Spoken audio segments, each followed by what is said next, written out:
Hey everyone, welcome back to another video. So in this one, we're going to continue building our game and try to build and add more features to it and make it more interesting. So as always, the files are in the resources section, so you can access the beginner file, which you can see right in front of you, and also the completed version when after you watch me actually do it. So with that being said, let's get it started and let's talk about the tasks for this one. So we got 3 like before. And for the first one, what we need to do is that we need to create an empty list called display. Now the idea with this is that we want to display these letters that are going to be guessed by the user, and if the user guesses the right letter, we're going to replace this letter inside this list essentially. So that's why we need to create an empty list, and we're going to call it display. And for each letter in the random chosen word, add a dash or underscore to the list. Now this is the important part. For example, if the computer chooses Apple as the random word list, what we're going to do is we're going to actually go ahead and create or add basically 1, 2, 3, 4, 5 of these strings essentially to that list. So essentially these are like placeholders, the empty ones, right? So these are essentially what we want. So for example, if the computer chooses Apple, we need to add 5 of these to the list and make sure that it's going to hold all these empty values essentially. So then we're going to create a variable named word length and get the length of the chosen word. And the reason we need this is that we want to use this over a lot. We're going to use this, and that's why it's a good idea to just create a variable for it. Anyway, so that's the task number 1. The task number 2 is loop through each letter in the chosen word. If the guess matches the chosen word letters, replace it with the list. For example, if the random word is apple and the user chooses P, like enters P, display, and we're going to replace P within the list here, and the display list is going to be like this. So it's going to have like empty, P, and then empty. So that's what we want to do. And finally, we want to print display, and you should see a guess letters in the correct order. So that's what we're going to do. Now I want you to take some time to think about this a little bit and see how you can do this. Again, it's not that complicated. I think the most complicated one is really the number 2. And yeah, so just think about it a little bit. You can actually fork the beginner starter file for yourself as well. So make sure you do that and pause the video and start working on this. Alright guys, so hopefully you made some progress, and you hopefully pause the video to work on this a little bit.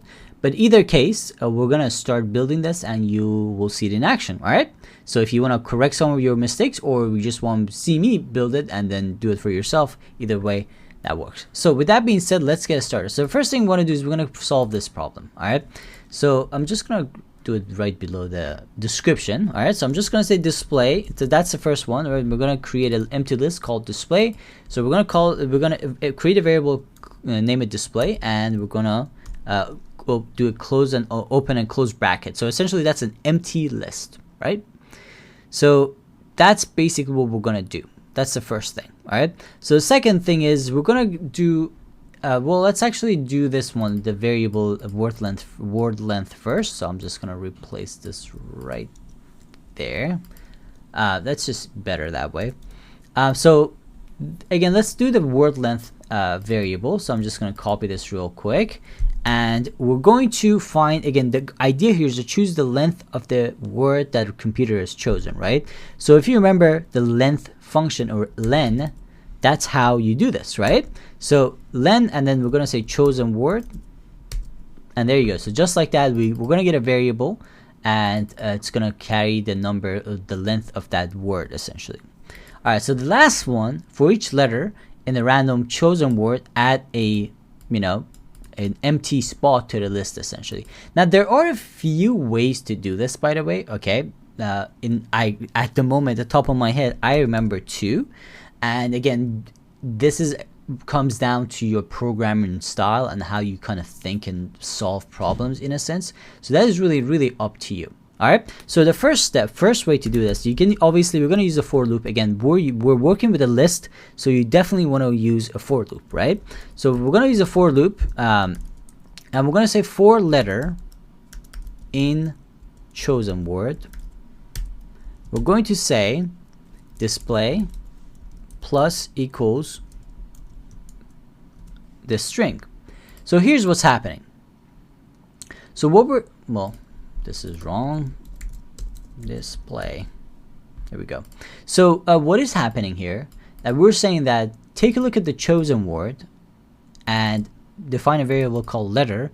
And what you're going to do is you're going to replace this, like, you know, this character here in this list for each letter of the chosen words. For example, if you choose Apple, if the computer chooses Apple, and we got 5 letters here, this is going to run 5 times, and it's going to replace each item like this, essentially, like this in the list 5 times. That's basically what is going to happen. So that's one way of doing it. Okay, another way of doing it, which is a lot more cleaner, okay, is to essentially do for and underscore in range. And this is something I haven't actually talked about. I will talk about right now. So word length, and we're going to say display, well, plus equals, and we're going to add our you know, empty word, empty character, essentially. So what is this?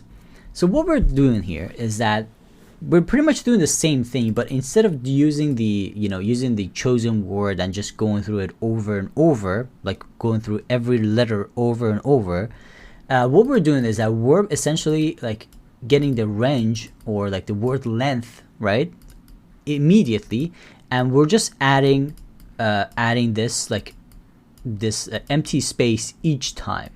Now this is generally the way people do this instead of the previous one, is that this is a less memory intensive task. So that's like, if you want to really optimize your program, that's like actually a very useful thing.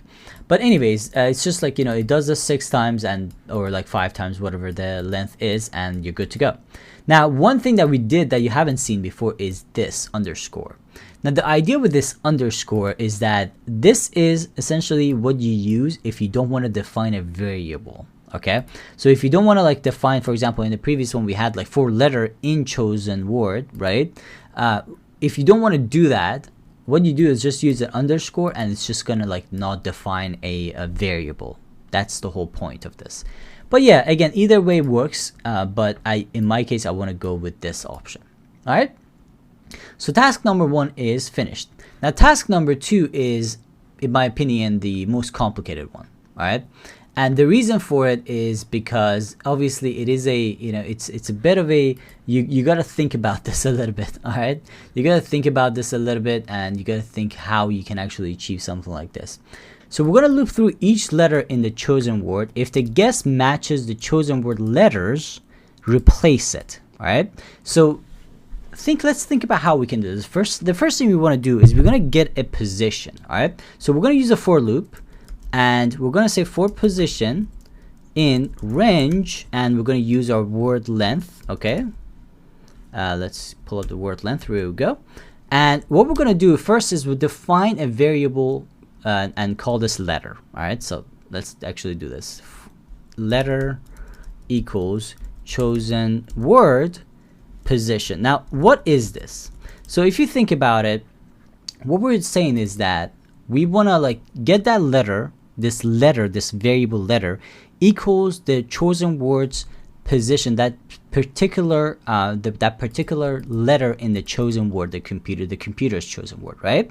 So like now what is the whole point of this is for us to get the address of each particular letter in the chosen word. All right, so now that we have that, what we're gonna say is that we're gonna say if letter equals guess, that's user guess, right? Again, we have that like particular, like each letter of the chosen word. Now we're gonna say if letter equals guess, we're gonna say display and position equals letter. So essentially what this is gonna do is that this is going to rewrite, okay, There you go. Let's just make sure we get that right. Position. All right. So what this is essentially going to do is that if the letter that, you know, this, like the order of the letter while this for loop runs equals the user guess, what you're going to do is you're going to take that position, that the particular, you know, position in that like list that we're the empty list that we created, and you're going to replace it with the letter, like if it's right. So this is basically going to come out as, you know, like this. That's basically what we're going to get. Let me know if like this is making sense. If not, what we're going to do is that in next video, I'm going to actually put this through Thonny and we can actually go through it together. We can get rid of this. So I'm just going to get rid of this entire thing. That's like the previous code that we did because we don't need this anymore. Now let's actually print display. There you go. All right. So now if I actually run this, let's see what happens. Let me see if he did it wrong, right. Okay, so it's gonna say hint random word is computer. Again, in this case, like I have it here because we want to make sure that we like we know what we're doing. So if I put C, for example, I should get C, and then everything else should be empty in as a list. So let's put C, and there you go. So we got C here, and everything else is empty. So I hope this made sense, and let me know, by the way, if you're confused about this, because I want to actually go and like do this, like go run through this with Thonny in the next lesson, because I know this particular thing can get a little bit confusing, and you know, it's easier to understand it when you can see it visually with Thonny. All right, so take a look at this. I hope you were able to figure this out. If not, you know, try to like watch the video again and like see if you can understand where you made your mistakes. I'll see you in the next one, guys.